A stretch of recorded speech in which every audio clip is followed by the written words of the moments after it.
Boa tarde, Carlos Silva, camisa 9, direto do podcast Carlos Silva, camisa 9. Tudo sobre o futebol carioca. Hoje eu estou aqui com o Carlinho. Carlinho, que jogou em vários clubes aqui do Rio de Janeiro. Hoje ele está aqui junto com o Carlos Silva para falar do futebol carioca.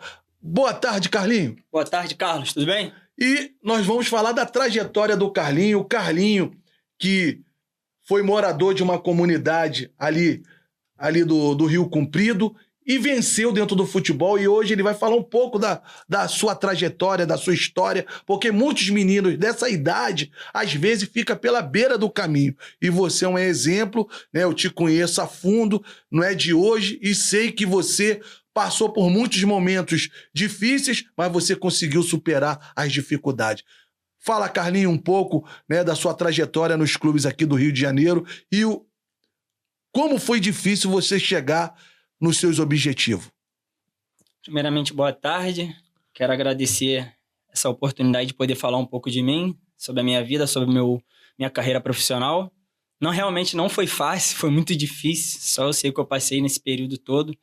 Mas sempre coloquei Deus na frente, sempre fui vencendo todas as barreiras.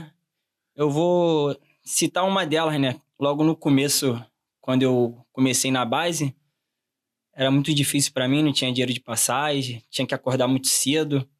E teve um dia que eu cheguei para minha mãe, pô, mãe, tá brabo para mim, não tô conseguindo.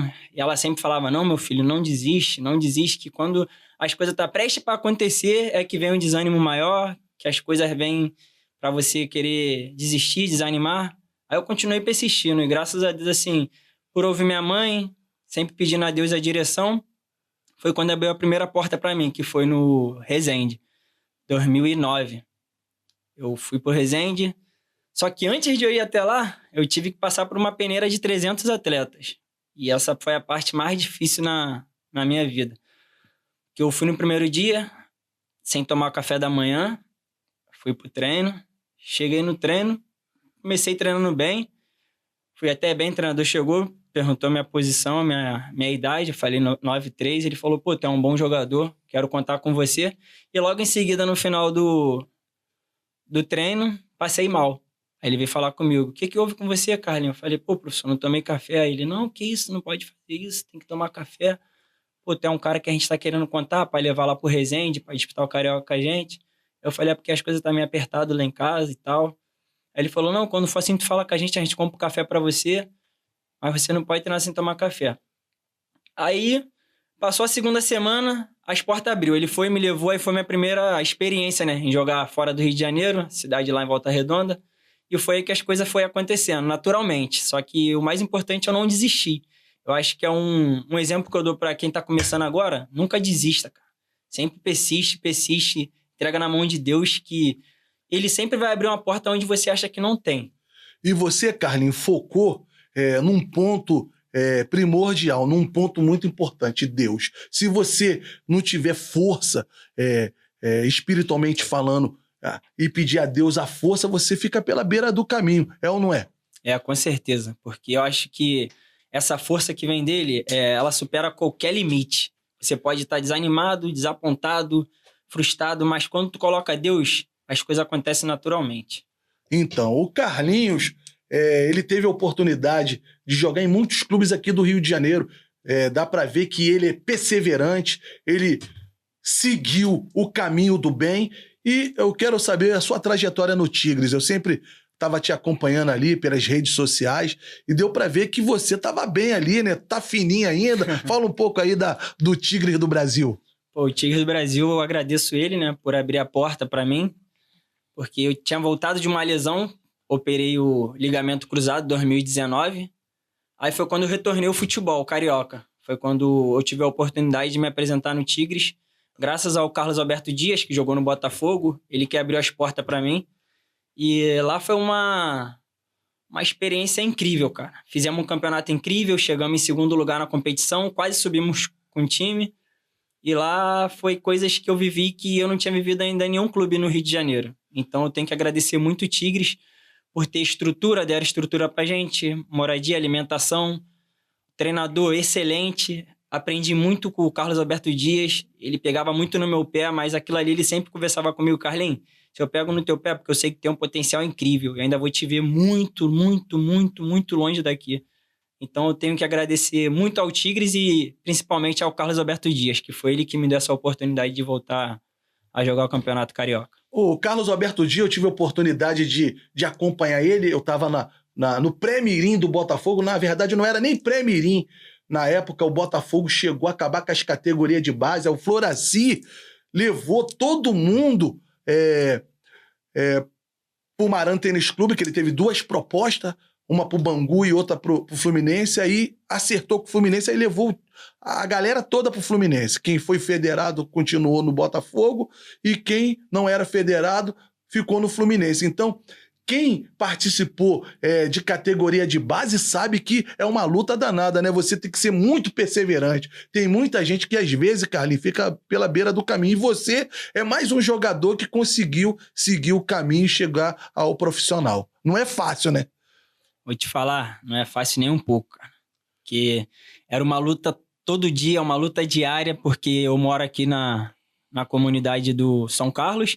Eu tinha que atravessar esse período todo lá para Xerém, e era todos os dias, até ser aprovado para o clube. Então, nesse começo, foi uma luta diária, uma luta persistente, porque era cansativo ter que acordar às 6h30 da manhã. E na primeira semana lá que a gente teve de experiência, foi complicado, porque a gente chegou na quinta-feira, aí tinha em torno de 150 atletas, e o tempo estava curto para fazer a pré-temporada, a apresentação da equipe. Então a gente chegou lá na quinta-feira, o treinador dispensou uma galera e mandou todo mundo dormir lá. Tipo assim, a gente tinha que se virar. Ele falou que não queria que fosse embora, tinha que dormir lá. E ficou a galera que ele escolheu para dormir lá e ficamos. Quinta, sexta, sábado. Ele liberou a gente só no domingo. Então foi uma luta assim. Se você quer, você tem que abraçar. Não pode botar supercílio, obstáculo. Tu tem que se colocar à frente disso e falar, vai dar certo. E confiar também no seu futebol. Acho que isso é muito importante. Tem muita gente que pensa que o futebol é 1000 maravilhas. Não é. Exatamente. Tem muitos clubes pequenos, né, que lutam para manter o time no campeonato carioca. Não é fácil. Tem o borderô, muitas coisas. O investimento, às vezes, não chega ao clube a subir para a primeira divisão, para a segunda. Às vezes o jogador joga sem salário, na força de vontade. Então, quando o jogador chega ao profissional, ele é um verdadeiro vencedor. E tem muitos jogadores que a pele da seleção brasileira realmente era o Rio de Janeiro. O Botafogo, o Flamengo, o Fluminense e o Vasco da Gama sempre cedeu muitos jogadores para a seleção. Então, aqui no Rio de Janeiro, era a pele da seleção. Então, acabaram com os campos aqui do Rio. Você deve ter jogado muitos campeonatos de várzea, né? E você via muitos jogadores extraordinários. Por que aquele jogador ali não cresceu? Por que ele não vingou? É porque, de repente, não teve a oportunidade, né? Como você teve de repente, a sua mãe, o seu pai, a sua família, que perseverou junto contigo. Se você não tivesse te dado aquele empurrão, você também não ia chegar. Então, você chegou, você é um exemplo ali do São Carlos, né? Alô, galera do São Carlos.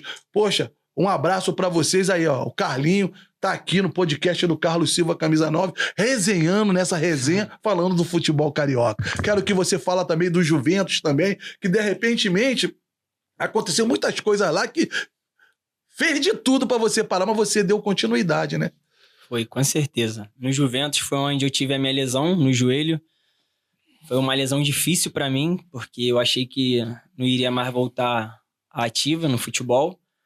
Então foi uma experiência muito grande. Foi uma época logo depois da pandemia. Para mim recuperar foi muito difícil. Mas vou te falar, ali eu acho que eu tive um milagre de Deus, cara. Foi um milagre que eu não sei explicar. Eu me machuquei num jogo, foi fora de casa. É emocionante, né? Cara, foi muito triste. Lá foi uma coisa que eu achei que pra mim tinha acabado o futebol. Até porque o salário não era um salário muito aquelas coisas, mas era um salário que dava para me sustentar, ajudar dentro de casa a minha família. Mas foi onde eu me lesionei, que eu rompi o ligamento cruzado. E ali foi muito difícil porque o clube não queria chegar junto comigo. Então, meio que tive que correr atrás para poder resolver essa minha situação. E foi onde eu contei muito com Deus, cara. Eu me apeguei a Deus muito, me apeguei muito a Deus e falei, meu Deus, a única coisa que eu sei fazer na vida é jogar futebol. Eu não sei o que eu tenho que fazer, não sei o que eu faço, mas se for da sua vontade para mim voltar a fazer o que eu amo, o Senhor vai abrir portas para mim. Agora, se não for, eu vou seguir minha vida, vou procurar uma outra coisa para me fazer. E foi assim durante 1 semana, 2 semanas, eu acordando de madrugada, orando, pedindo muito a Deus, foi onde veio um sinal de Deus. Eu senti esse sinal, ele veio, conversou comigo, ele falou, meu filho, eu vou abrir as portas para você e você vai operar seu joelho. Foi logo assim que eu acordei na parte da manhã, eu peguei o meu celular, liguei pro vice-presidente lá do Sindicato dos Atletas, o nome dele é o Deninho. Eu falei, pô, Deninho, tô precisando muito de operar o meu joelho. Na época eles tinham uma parceria Eles tinham uma parceria com o Hospital Into, ali perto da Brasil ali. Aí ele conseguiu marcar para mim fazer a ressonância e ver se realmente precisava de operar. Só que nesse período todo, eu não tinha dinheiro para pagar uma cirurgia mais de 30 mil reais. Foi onde as portas abriu. O Deninho, tu pode ficar despreocupado. A tua cirurgia vai ser de graça. Depois que você fazer sua cirurgia, a gente vai te tratar aqui. Temos um fisioterapeuta excelente, que é o Alexandre. Pode ficar tranquilo, daqui a 1 ano tu volta ao futebol. Então, tipo, isso é uma coisa que a gente sabe que é impossível de acontecer. Agora, se você tiver fé em Deus, acontece. Deus, foi o que aconteceu. Deus, ele tá sempre nos proporcionando momentos que a gente, quando pensa que não vai, aí ele vai e coloca a mão e as coisas fluem naturalmente. Então, eu fico feliz de você tá emocionado, falando de Deus, assim, de uma maneira especial, porque é isso aí. O jogador de futebol, às vezes, se perde, né? Ele se perde porque ele não tem ajuda de pessoas que... não vou falar que a pessoa é ruim, não. A pessoa do bem, para puxar. Alô, Deninho, eu também faço parte lá do sindicato. Quando eu posso ir, eu malho lá. Então tem aquela estrutura. Então eu fico feliz que o Sindicato do Rio de Janeiro também está nos ajudando. Então eu quero que você fale também dos treinamentos lá do sindicato, que você teve a oportunidade de manter a sua forma e voltar aos gramados. Então ao sindicato também dos jogadores aqui do futebol carioca. Então, quero agradecer primeiramente lá do sindicato ao Alfredo Sampaio, né? Ele que torna essa estrutura maravilhosa para todos nós. Alô, Alfredo! Alfredo é sem palavras. O que ele fez lá para todos os atletas desempregados do Rio de Janeiro foi uma coisa extraordinária. Até porque você estando desempregado, ali você consegue retornar aos gramados, retornar a fazer o que você ama e tá se preparando para ter uma nova oportunidade de trabalho. Então, lá é uma estrutura que até ano passado era 3 vezes na semana. Os caras viram que era pouco, então esse ano eles colocaram os treinamentos todos os dias, temos alimentação depois do treino, então o que eu tenho a dizer, os treinamentos lá é intenso, é treinamento de Série A, que a gente chega lá 8 da manhã, sai do campo meio-dia, o que a gente faz? Treinamento, ele marca 8h30, academia, pega pesado 1 hora na academia, depois desce, intenso dentro do campo, então lá quem está desempregado e tem a oportunidade de ir para lá para o sindicato, vai. Porque é uma oportunidade grande de você voltar ao mercado e voltar bem. E grandes portas pode se abrir, né? Com certeza. Então, eu tive a oportunidade de jogar em time grande, time que é o top aqui no Brasil, e times que é considerado pequeno. Eu já dormi debaixo da arquibancada, mas a gente foi perseverante e demos a volta por cima e conseguimos superar nossas dificuldades. Todo mundo pensa que o futebol é só maravilha, não é. Tem que ter muita força de vontade, é ou não é, Carlinhos? Com certeza. Se você não tiver força de vontade, vou ser sincero, não chega não, cara. Porque o futebol, quem tá de fora, acha que é fácil, acha que é tranquilo, que é uma coisa moleza. Mas só quem tá vivendo ali dentro o propósito, vê realmente o que a gente passa. Não é fácil. Só que quando você chega lá, a pessoa, pô, ele tá lá, mano, eu torcia por ele. Só que a gente sabe que nem muitos torcem por você. O tapa nas costas. Exatamente. Nunca torce. Só que você tá lá perseverando, acordando cedo, indo treinar, se esforçando, se dedicando. E quando você vence, um montão que batia nas suas costas, que falava assim, pô, isso não vai dar certo, cara. Por que tu não desiste disso? Aí quando você chega, pô, eu torcia por você, mano. Pô, você é meu amigo, você é meu irmão. Mas a gente sabe que não é desse jeito. É verdade, é verdade. A gente sabe, pô. Então, é uma coisa que eu tenho a dizer.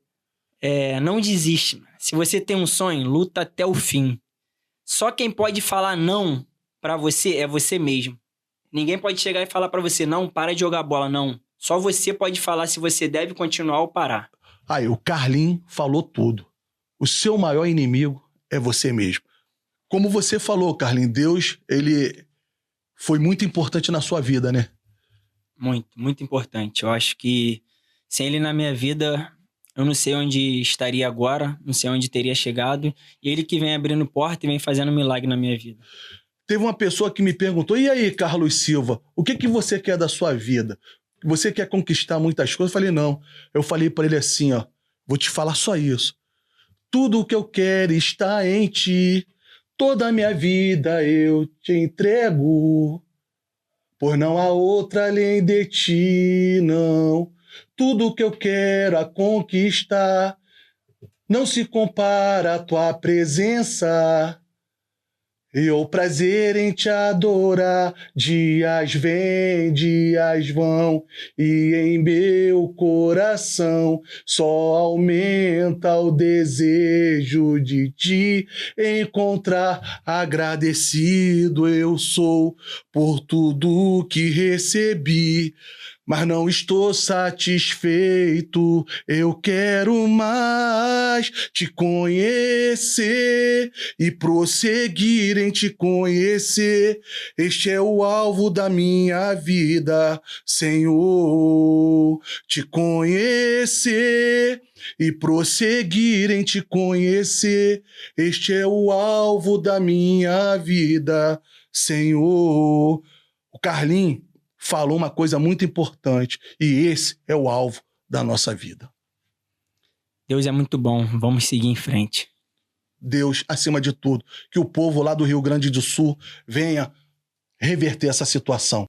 Carlinho, nós estamos aqui, direto do podcast do Carlos Silva, Camisa 9, e nós vamos falar agora, né, pós-carreira.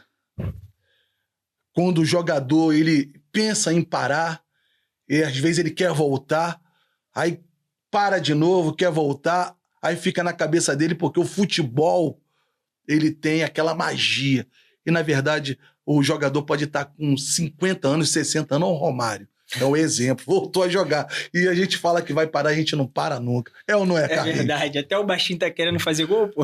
Não é brincadeira. 60 anos, o baixinho tá inventando. Ele tá sempre inventando. Pô, ele falou que o pênalti pode deixar pra ele. Olha uma coisa dessa. E olha, e se ele começar a treinar, ele vai botar um montão no bolso. É ou não é, Carlinhos? Vai, com certeza. O cara tem uma história, né, mano? O cara não é qualquer um, né? O Romário é diferenciado demais, né? O Romário, né? Às vezes ele tá nas resenhas dele esportiva e ele mesmo se coloca, né? Poxa, era eu, fulano de tal, e mais fulano de tal, né? Mas ele tá certo. O Romário, na Copa de 94, antes de ir, ele falou assim, ó, nós vamos ser campeão. Ele tinha os problemas dele com o Bebeto, mas dentro de campo, depois do Garrincha e o Pelé, que fez aquela dupla de atacante que nunca perdeu um jogo pela seleção brasileira, o Bebeto e o Romário matou a pau. Tu chegou a ver o Bebeto e o Romário atuando? Os dois eram uma dupla demais, não dava pra parar eles, não. Eles eram sensacional.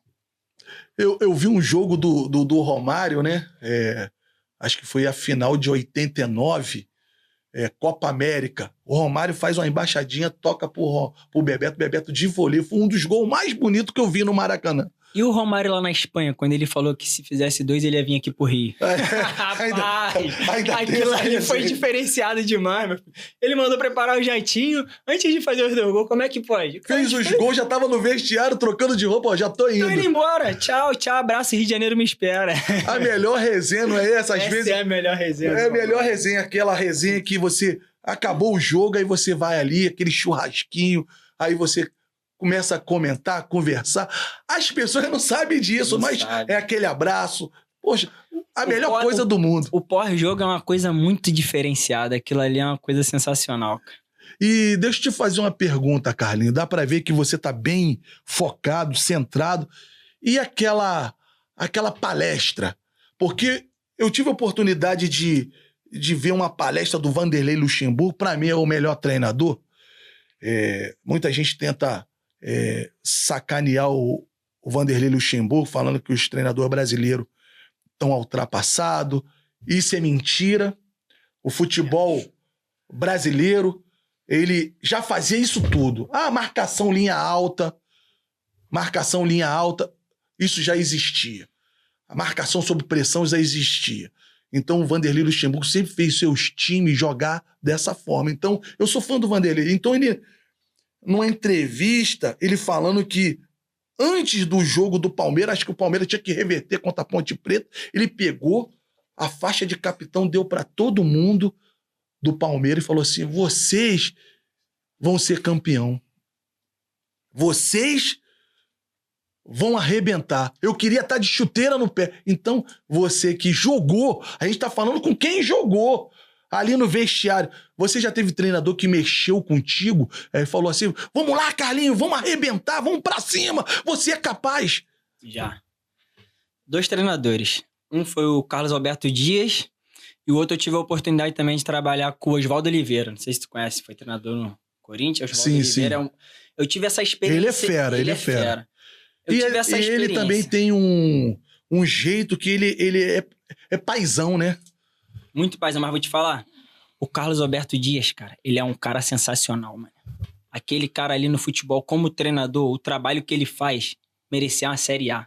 Ele é aquele treinador que ele tá com você, tanto se vencer, se perder, ele tá com o atleta, sabe o que você tá sentindo, aquela vibração do treinador do lado do campo ali, estando com você, então você não só joga por você joga pelo treinador também. Isso é muito importante. Quando o treinador tá fechado contigo, tu sabe que tu tem a missão não só de ganhar o jogo, mas sim de estar colocando tudo aquilo que trabalhou durante a semana, que praticou com o treinador, colocar em jogo, em prática. Eu acho que isso é muito importante, porque o treinador se sente realizado, sabendo que a gente teve a obediência tática dele e colocamos em prática. Eu acho que isso é muito importante. E isso eu aprendi muito, foi com o Dias no Tigres. Então, importantíssimo. E o Papai Joel também, ele sempre foi aquele paizão. Tem treinadores que eles têm a sua manha. Eu já trabalhei com muitos treinadores, Carlinhos, que era muito bom dentro de campo, nas 4 linhas, mas de grupo era muito ruim. E tive a oportunidade de trabalhar com treinadores que, de grupo, tinha o grupo na mão, mas dentro de campo não entendia nada. Acontece isso de você chegar dentro... Cara, aquele cara não entende nada. Eu não é, Carlinhos? O próprio time mandando... O próprio atleta mandando o time, pô. Porque o cara dentro de campo, o cara não dá conta. Mas fora ele é aquele cara da resenha. Pô, não é brincadeira, não. Então a gente... o cara... O jogador que é inteligente fala assim: caralho, o cara não dá treino. E acontece muito isso no Brasil. Quando chega o auxiliar que dá o treino, já tá tudo montado. Aí o cara não tem o grupo na mão. É ou não é, cara? É verdade. Aí acaba tendo na mão quem? O auxiliar que tem os atletas na mão, porque o treinador mesmo não dá conta. É isso. Então, hoje tu vê aqui há 10 anos atrás, há 15 anos atrás, que ainda a gente estava treinando, jogando ainda, a gente via ali os treinadores, cara, com aquele afinco, porra, de querer dar o treino, fazer um trabalho tático, técnico. Hoje o treinador fica lá só sentado, já tá tudo montado, hoje é tudo só campo reduzido. E o coletivo? Acabou. Aí vem treinador falar assim: eu vou fazer curso lá fora do... Eles que tem que fazer o curso aqui, cara. Ele não tá entendendo. Como é que pode um negócio desse? Aí você vê... Não, tudo bem, o treinador do Botafogo, tu vê que o cara, ele tem uma postura diferenciada. Mas tem muita gente... O Jorge Jesus. Pô, o cara treinava... demais. Né? O cara, tu vê que o cara entende do futebol. Né? Mas o que acaba acontecendo? A galera abraça o trabalho dele, porque ele entende do futebol, ele sabe o que tá fazendo. Tu vê que os jogadores do Flamengo, eles olharam pro cara assim no início, eles demoraram a entender a metodologia, entender a filosofia do cara, mas depois que eles se enquadraram, o cara dava ordem, xingava mesmo, ó, cala a boca. Na beira do campo ele brigou com o Rafinha, e depois o Rafinha entendeu: não, eu tenho que... Porque o treinador ele tem que ter liderança. Tem que ter. Tá escrito na bandeira do Brasil, ordem e progresso. E o clube que não tem ordem acaba se afundando. Eu tô mentindo, Carlinhos? Não, tá falando perfeitamente tudo certo. Se o treinador, ele que comanda e dá a primeira palavra dentro de campo, se você tentar revidar ou contrariar ele, e ele não botar um ponto final que é ele que manda, já era. Ele perde total controle do grupo. E agora deixa eu te fazer uma pergunta, né? Que você é lateral esquerdo. Poxa, hoje é uma carência muito grande de laterais, não só esquerdo como direito. Na época que eu estava jogando, tinha muitos laterais que faziam o arco.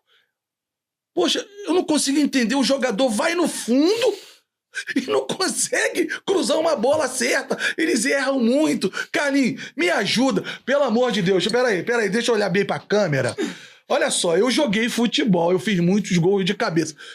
Eu não consigo entender como é que um lateral consegue errar tantos cruzamentos. Carlinhos, me explica isso, pelo amor de Deus. E eu vou te falar só numa questão de errar os cruzamentos. E fora que tem uns laterais que não quer chegar nem no fundo pra cruzar, que é o mais importante.